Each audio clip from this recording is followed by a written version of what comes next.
Toga Miko sauve Ochako tandis que 20 minutes plus tôt, le symbole de la paix rit aux éclats durant son combat qui l'oppose à son plus vieil ennemi. Salut à tous, j'espère que vous allez bien, je suis Rodway Senpai et aujourd'hui nous allons parler du dernier épisode de cette saison 7 de My Hero Academia.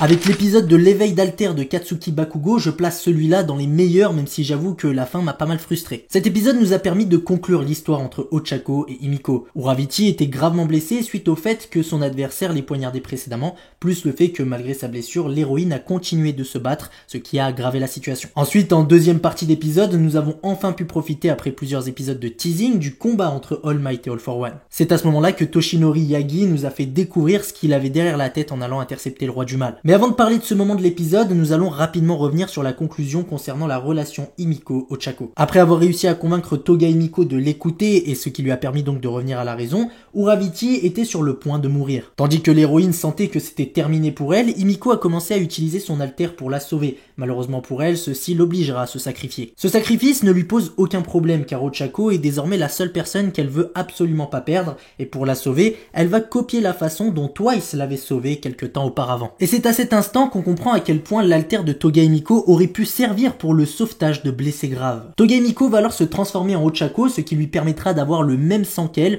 Une fois transformé, il ne lui restera plus qu'à transférer son sang, une manipulation qui devrait lui être fatale. Elle fera tout ça tout en demandant pardon à celle qu'elle a blessée physiquement et verbalement. Elle lui dira qu'elle regrette de ne pas avoir ouvert les yeux plus tôt et elle ira jusqu'à se demander si elle aurait voulu donner son sang avec la même intensité que lorsqu'elle voulait boire celui des autres. C'est comme ça que théoriquement Toga Himiko est morte, une disparition qui s'est faite dans la rédemption, fière d'avoir vécu comme elle l'a souhaité en étant totalement libre. Maintenant qu'on a vu ça ensemble, on peut désormais se concentrer sur la masterclass que nous a délivré All Might. En effet, All Might avait préparé quelque chose de ouf au cas où les héros seraient en difficulté. Étant le cas, All Might a décidé d'intercepter seul son pire ennemi et va se servir de sa mallette ainsi que sa voiture pour s'équiper d'une armure qui lui permettra de tenir tête à son ennemi. Une fois All for One à portée de vue, All Might, fidèle à lui-même, arborera son légendaire sourire, ce qui poussera le roi du mal à l'attaquer. Durant ce combat et dès le début, on pourra constater que l'armure d'All Might est équipée de gadgets qui lui permettent soit d'utiliser ou imiter, on n'est pas encore sûr, les alters des différents élèves de la seconde A. On a notamment pu voir qu'il avait utilisé le bouclier de Kirishima, le turbo d'Ingenium ou encore la gravité zéro d'Uravichi. Tsukaoshi, qui ne croyait plus en All Might, était persuadé que son ami partait en mission suicide, mais quand il a vu qu'il arrivait à faire jeu égal avec l'ennemi, il s'est souvenu que cette personne qui se bat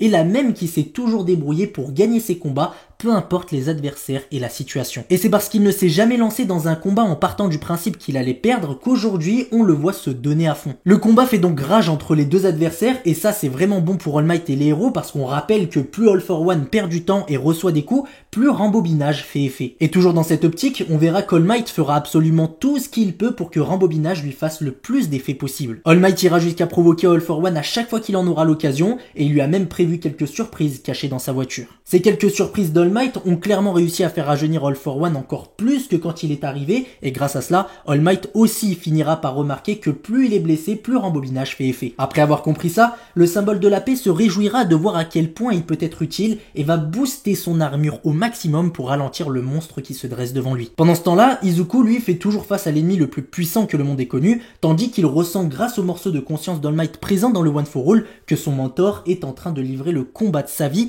face à son ennemi ultime. L'épisode se termine sur l'élan de motivation d'All Might qui donnera tout dans la saison 8 pour gagner la guerre qui les oppose au roi du mal et son armée. Avant de parler rapidement de quelques informations concernant la suite, on va revenir sur 2-3 éléments de cet épisode. On va commencer par la rédemption de Toga Himiko qui, comme je le disais précédemment, regrettait de ne pas avoir ouvert les yeux plus tôt. Elle l'a dit elle-même à la fin, du moins elle faisait entendre que si elle avait reçu de l'amour plus tôt, elle aurait sans doute eu une autre vie. Et cette information nous force à revenir un peu en arrière avec l'épisode précédent qui nous dévoilait quelques flashbacks sur l'enfance d'Himiko. Dans ces flashbacks, on a notamment pu voir comment ses parents réagissaient face à elle lorsqu'elle se laissait aller à ses pulsions. On les voyait complètement désespérés à tel point qu'ils avaient décidé de la placer dans un centre spécialisé pour les marginaux comme elle, centre qui l'a forcé à devenir une autre personne, chose qui l'a rendue encore plus tarée. Dorénavant, avec ce qu'on a pu voir, impossible de ne pas imaginer une Toga Himiko qui, sans le passé qu'elle a eu, aurait pu utiliser son alter pour sauver des vies. La situation dans laquelle elle se trouve ainsi que la situation dans laquelle elle a mis les héros aurait pu être évitée si ses parents avaient agi avec un peu plus de jugeote,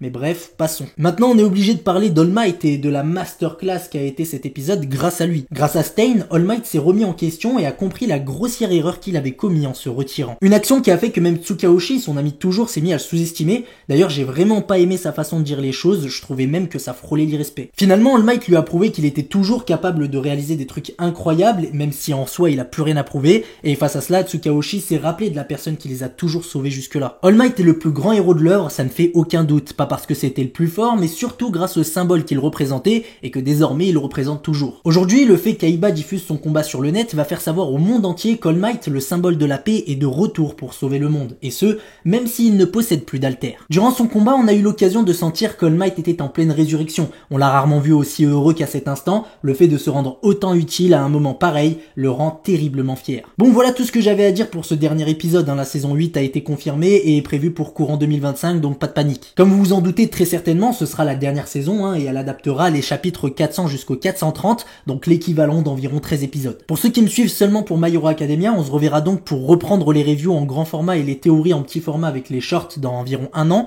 et j'en profite pour remercier tous ceux qui ont fidèlement suivi mes différentes reviews. Ça a été un réel plaisir de les faire et de les partager avec vous et partager donc ma passion pour My Hero Academia. Sur ce, je vous souhaite une agréable journée ou soirée et on se dit à très bientôt.